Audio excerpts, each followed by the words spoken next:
So obviously I struck some notes with my little discussion about George H.W. Bush in the other video. This is a follow-on on it. Let me give you first of all some initial fallout response.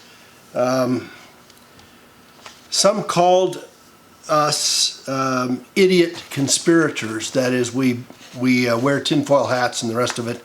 And obviously what was discussed in the video I presented was all just conspiracy theory. And because I used the word alleged on a few occasions, they consider it was all just hypothetical. Well, I'm going to say to you, any good journalist, and I don't pretend to be necessarily a good journalist, but journalists provide the word alleged where it hasn't been proven beyond a reasonable doubt, either in court or by admission of the party, and I will continue to use that. That doesn't mean that I don't believe it's true. If I hadn't believed it, I wouldn't have said it. And there are people who asked, well, what's the basis for it? Well, I will tell you, there are dozens of books about it, but in addition to that, the internet is full of it. There are references, magazines, articles, references, theses that were done by PhDs, many of which I have read and many of the rest of you have as well. But more than that, and this is what I did with this little 19-minute array of H.W. Bush errors, if you like, and that is to pick out those which were most obvious. There are many, many more that are darker and that are more devious and that are so awful it's hard to even put them in perspective. Some hated, and I will talk a little bit about that when I get to the end of this video. Secondly, some hated that we were picking on a dead man. That is, we're not supposed to speak ill of the dead. And I'm going to say to you, well, sure, that's fine if all you're doing is saying I didn't like him or he was a miserly one. But this is a matter, and I will get into this a little more in a moment, this is a matter of national interest, and it is not simply, let's pick on George Bush because he died. That's not it at all. It is, George Bush has been at the very heart of the evil of this country since at least the 1960s, and perhaps before then. His father, Prescott Bush, was in the evil clear back into the late 30s when he and his banker bunch helped to fund Nazi Germany, and including help fund some of the prisoner camps and work camps in Poland during World War II. And his grandfather, Samuel Bush, was involved in the money for guns trading even as early as World War I, was an affiliate with the Rockefellers. It shared in machinery and munitions and trains, sales and production. They were considered merchants of death in the 1930s. They traded with both sides during World War I, and they funded and provided both sides between World War I and World War II.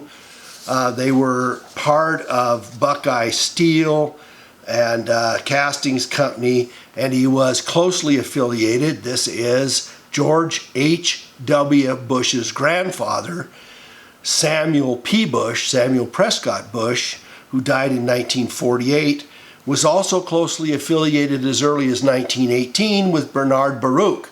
And why is that of interest? Because he and Bernard Baruch worked to help work with the not the United Nations, but the predecessor to it, League of Nations, with Woodrow Wilson.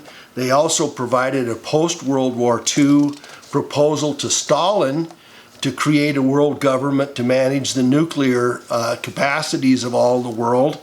Stalin balked only after the Cold War started to develop, but they were there happy to set up a United Nations of nuclear war that would have overseen and threatened every nation in the world, and they had it all set up and ready to go in 1946, even before the United Nations was fully formed. They Samuel Bush, that is the grandfather of H.W. Bush, was on the Federal Reserve Bank of Cleveland. He was supposedly part of Hunting National Bank as well. He was the grand patriarch of the Bush clan, and he was responsible for a whole raft of things having to do with the end of World War II, with munitions provisions, with financing the merchants of death, and going clear into and after World War II. And his son Prescott Bush, that became the senator, was involved with Brown Brothers Harriman, deeply involved in financing with Fritz Thyssen, the Germans during the Hitler's time. They were invested in a number of companies in Nazi Germany, and their links to the Holocaust and the work camps in Poland has put them subject to a lawsuit now, for a few years ago anyway, for billions of dollars by survivors of the work camps. So the Thyssen links is huge because Thyssen's the guy that funded Hitler. So there is more fallout on this as it relates to H.W. Bush, and part of what people don't understand is how he could possibly have been engaged in the CIA even before the Bay of Pigs. Well, his family was closely associated with Allen Dulles for decades before Allen Dulles became the head of the CIA. They were all part of the initial formation of the CIA, and Prescott Bush was a good buddy of Allen Dulles. So George H.W. Bush had a natural slide in to become a covert CIA operator even before the Bay of Pigs, and the fact that his Zapata oil matched the Zapata invasion, and one of the ships was named Barbara and the other one named Houston, and it was all tied to H.W. Bush, has nothing to do with him being involved, right? No, of course not. And there were some of you that said, you know, your picture isn't good enough.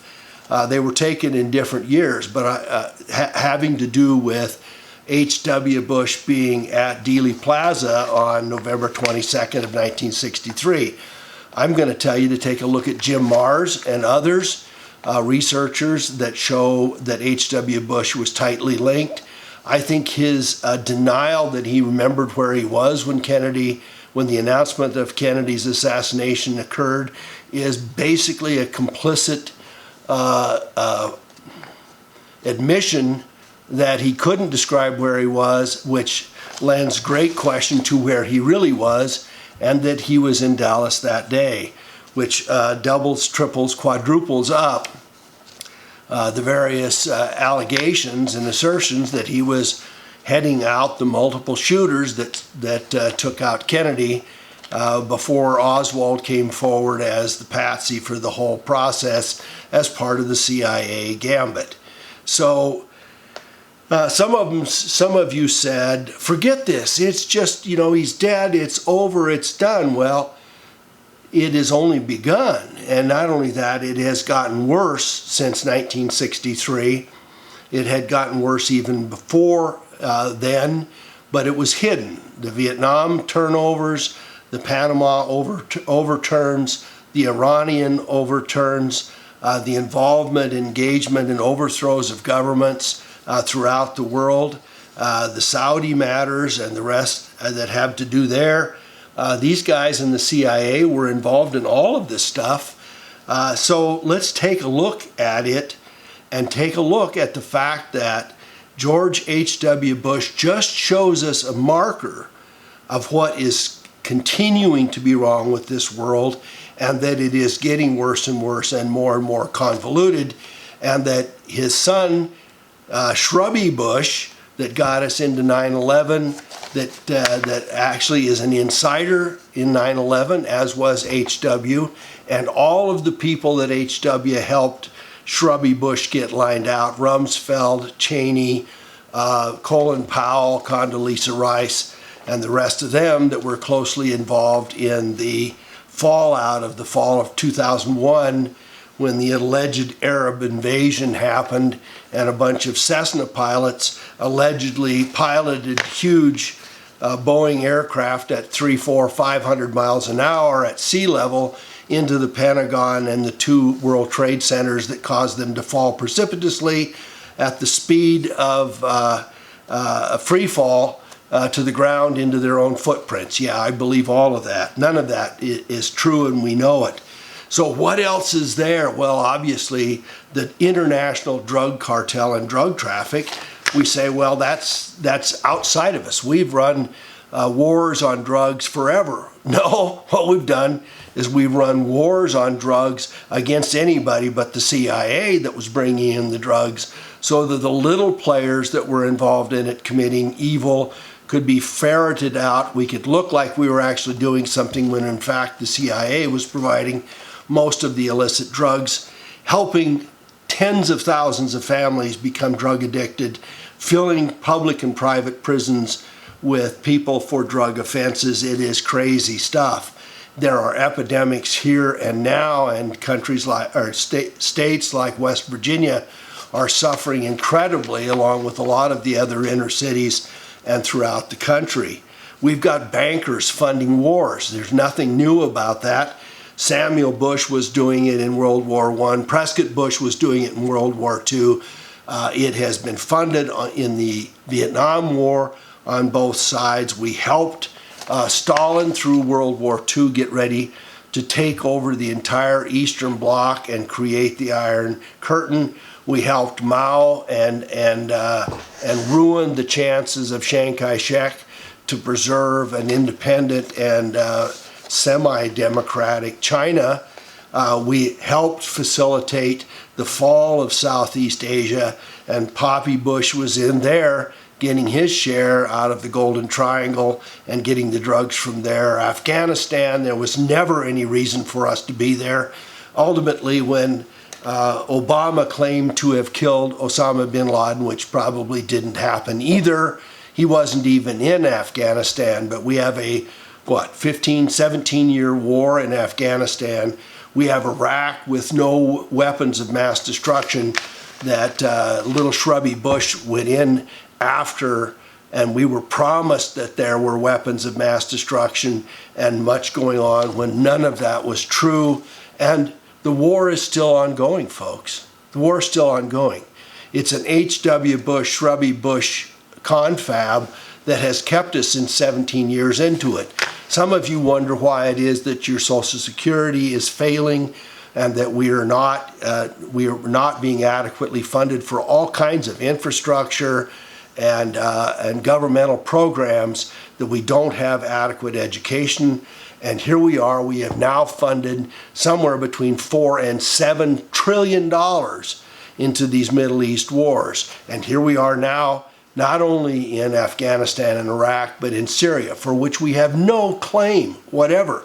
There is no reason for us to be there, and yet even 2 years into the Trump administration, we are still not out, even though the Russians have done a very good job of getting rid of ISIS, which we started and funded through both George W. Bush and through Obama, and the predecessor to it, Al-Qaeda. We have just done horrible things all along. We've got deficits now to the tune of $21 trillion, and those deficits have followed these guys and their bad economic policies and their deficit spending for decades, if not generations. We have lies.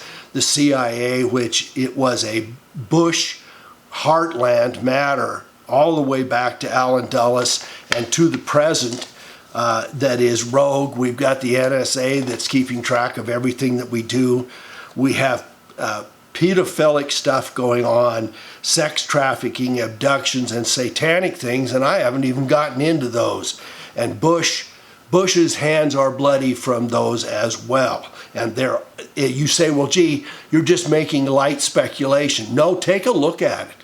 There are dozens of people who have either interviewed victims or are victims themselves who have expressed legitimate claims that H.W. Bush was deeply involved in the pedophilic and sex trafficking matters all the way back into before he became vice president. So there are some who say we're all just sinners and we should just let be what be. Well, yeah, we are all sinners and we all make mistakes, and some of us seek forgiveness and seek to right our wrongs. That's not the point. The point has nothing to do with pointing out H.W. Bush as a sinner. It has to do with pointing out the evil that has underpinned our government for generations, at least since 1963 and before. So being sinners is not the issue. Being evil and destroying our country from within is the issue. And there are some who did the ad hominem response to me, which was, well, gee whiz, George Bush did good stuff, so what do you claim is good? Well, it's not an issue. Even if I never did anything, it's not an issue. The issue is not about me. There's nothing about me in this. The issue is whether or not H.W. Bush is really evil or not, and whether or not that evil is still deeply hidden within the confines of our government, and there's every reason to believe it is. There is an error that I made. I posted an alleged Prescott Bush standing next to Hitler. It was photoshopped, mea culpa, my error. It had nothing to do with the content of the video, but I hate to have errors, and so you have my apology for it. Secondly, the other thing I want to point out about H.W. Bush, and this is something that deeply troubles me, it is that his buddies, his friends, are also on the evil side of things, and that he flips on them and destroys them. Let's take some of them, for instance. The first one, perhaps, is Manuel Noriega. Well, where did he come from? Well, he became the Panamanian strongman, but he was also deeply involved in drug trade, and he was involved with the Sandinistas in gun running, and he was allegedly our guy, paid by the CIA, a CIA informant and insider, and then he started to double deal apparently, and Bush immediately flipped him, called him a drug dealer, called him a tyrant, called him a terrorist, and of course in 1989 we invaded, I think it was 89, we invaded Panama and rounded him up, and he didn't die till 2017, after he'd been in American and French and then Panamanian prisons for all of the rest of his life. But he was a CIA George H.W. Bush insider and cohort and co-dealer and co-drug trafficker and gun trafficker way clear back into the 80s, and suddenly he was no good. Then we have Saddam Hussein, who was the strongman of Iraq, who also was a good buddy of ours. He met Rumsfeld, we financed them, we provided them money and weapons. We used them to offset Iran, and before that we used them to offset Egypt. He was our insider, our CIA guy, but suddenly he came out of good favor with H.W. Bush, but not until after H.W. Bush's emissary to Saddam Hussein validated and okayed their right to invade Kuwait. So he told Saddam Hussein to go ahead and invade Kuwait and that we would not do anything about it. But once we did, he flipped, used it to play games, claimed that Saddam Hussein was evil and that he was doing terrible things to Kuwait, got the United Nations to come involved, got the Brits and others to back us, and did his first desert invasion then. Then we have Hinckley. I'm going to use Hinckley next because Hinckley is a family friend. And Hinckley's brother, and I think it was either Neil or Marvin Bush, were scheduled to meet for dinner a day or two after the attempted assassination of Ronald Reagan. And the Bushes all kind of washed it away like, gee, no, this didn't happen. We really didn't know those folks.